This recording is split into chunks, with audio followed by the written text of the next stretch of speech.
Ikinababahala ng Department of Health ang pagtaas ng bilang ng mga insidente ng pagsulong sa baha ngayong tag-ulan.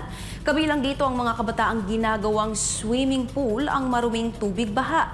Babala ng DOH, ang ganitong gawain ay delikado at maaaring magdulot ng seryosong sakit. Si Jason Rubrico sa balita.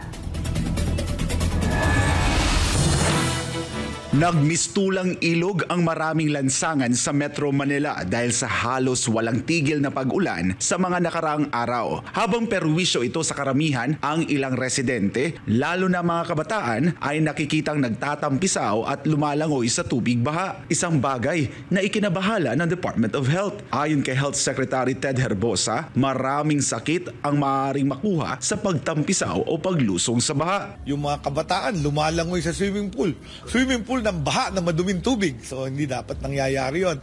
Dapat maturuan natin ang kabataan, huwag gawing playground ang tubig baha kasi maraming sakit na makukuha dyan.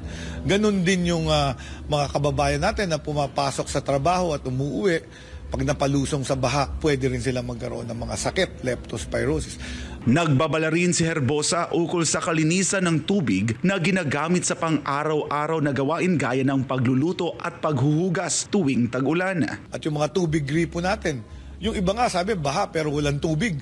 Yung iba naman baha pero pagbukas mo ng gripo, maputik yung lumalabas. So very important, pakukuluan natin ang mga tubig na gagamitin panluto, panlinis ng mga plato sapagkat meron tayong acute gastro. Hindi rin ligtas sa sakit ang mga nasa evacuation centers ayon sa DOH. Posibleng makakuha ani Herbosa ng mga respiratory disease sa loob ng mga evacuation center. Yung mga nasa evacuation center naman, siyempre maraming tao doon nagkakahawahan ng acute respiratory infection. Ubo, sipon, trangkaso. So very important, mag-ingat sa mga sakit na ito na epekto ng climate change. Andyan pa yung panganib ng dengue. Kasi pag ulan ng ulan, madaming ang mga lamok dumadami. Paalala ni Herbosa, kung mapilitan mang lumusong sa baha, agad maligo gamit ang sabon at malinis na tubig. Pinag-iingat din ng kalihim ang mga may sugat sa paa at pinayuhang wag nang lumusong sa baha, lalo na't posible umanong mapasukan ng mikrobyo ang sugat na maaaring magdulot ng sakit. Para sa Diyos at sa Pilipinas kumahal, ako si Jason Rubrico, SMNI News.